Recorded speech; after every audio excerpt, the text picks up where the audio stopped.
Maagang pamasko ang handog ng mga tauhan ng First Apayao Provincial Mobile Force Company sa mga residente ng Barangay Upper Atok, Flora, Apayao nito lamang ika-21 araw ng Nobyembre taong kasalukuyan. Ang aktibidad ay pinangunahan ni Police Major Junjun T. Gaspar, Acting Force Commander ng First Apayao PMFC bilang kaugnay sa programang Revitalize Police sa barangay ng mga kapulisan upang matiyak ang kaligtasan at mas mapalakas ang ugnayan ng pulisya sa komunidad para sa kapakanan ng mga mamamayan sa kanilang nasasakupan, lalo na sa mga higit na nangangailangan.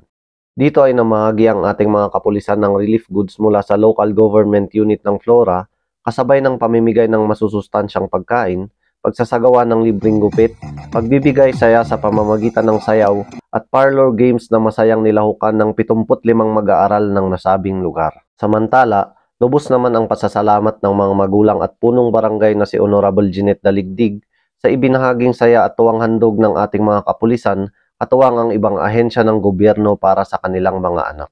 Ang inisyatibong ito ay naglalayong palakasin ang seguridad, isulong ang pakikipag-ugnayan sa komunidad, tugunan ang mga lokal na isyu sa pamamagitan ng malakas na presensya ng pulisya at upang maghatid ng maayos na serbisyo sa ating mga kababayan.